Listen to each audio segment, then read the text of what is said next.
Bonjour à tous et toutes, voici une nouvelle vidéo de MTG Snapcast. Alors aujourd'hui, je vais vous présenter un deck tech très spécial et en fait c'est un deck tech moderne, budget, mais qui est relativement fort, qui permet parfois au tour 3 de mettre une 9-9 par exemple. Donc la carte maîtresse du deck, en fait sans cette carte-ci nous ne pouvons pas gagner. Eh bien, c'est Quest for Ula's Temple, comme le dit le nom de la vidéo.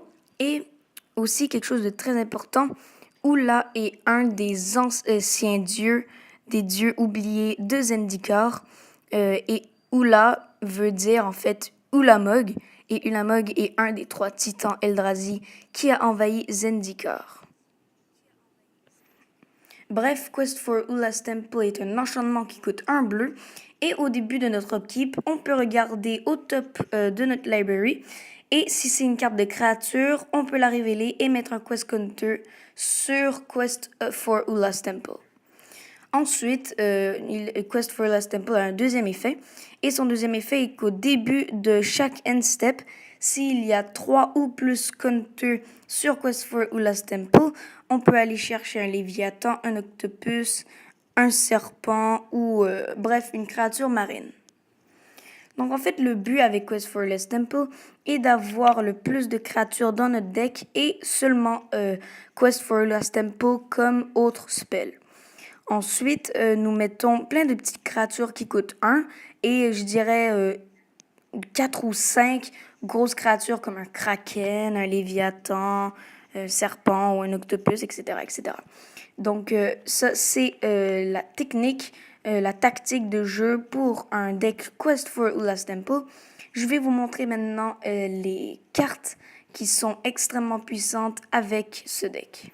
Donc, premièrement, nous avons Halmar Depths. Donc, c'est un land qui arrive dans le battlefield tapé. C'est vrai que ça peut être un désavantage, mais quand il arrive dans le battlefield, on regarde au top 3 de notre library et on les met dans n'importe quel ordre. Donc, au prochain tour, cela permet de mettre, de donner un counter à Ula's Temple.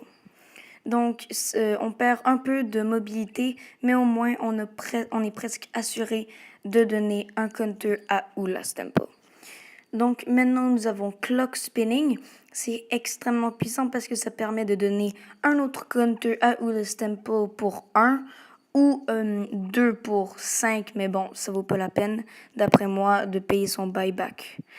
Mais je trouve que Clock Spinning est une carte extrêmement puissante parce que au tour 2, à la fin de notre end step, on peut aller chercher une créature marine.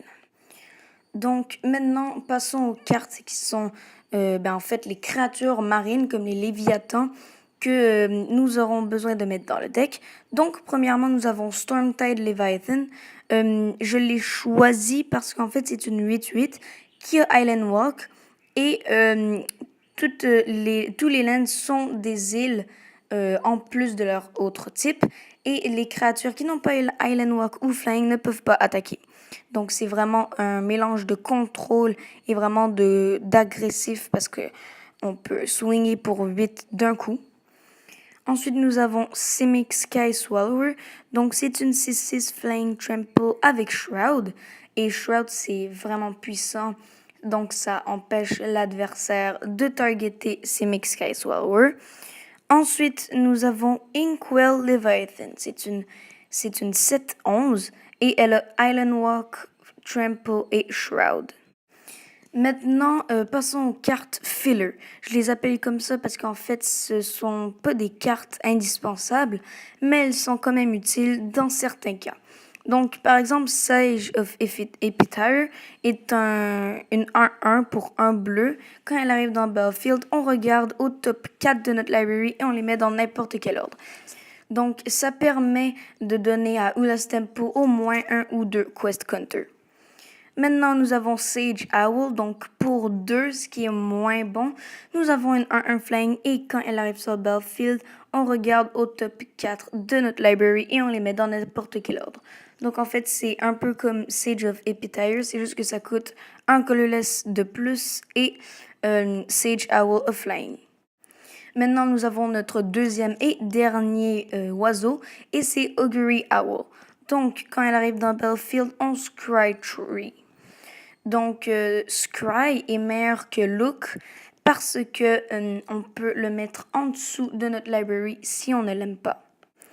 Mais il y a un énorme problème avec Quest for Ula's Temple. Et ce gros problème est que on se base que sur une ou deux grosses créatures. C'est pourquoi Turn Aside est la solution. Par exemple, dans les gros tournois, il y a beaucoup de Path to Exile, il y a beaucoup de removal.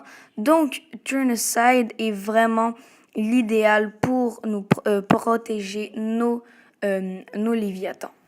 Donc, Turn Aside est un instant et coûte 1 bleu pour counter un spell qui target un permanent que nous contrôlons. Donc, mesdames et messieurs, c'était malheureusement la fin de cette vidéo. J'espère que vous l'avez apprécié. J'espère que peut-être Ula's Temple fera partie de votre collection de decks. C'est vraiment Turn Aside qui fait la différence entre bon et pas bon pour Ula's Temple. Et on se revoit pour une prochaine vidéo. Allez, à bientôt.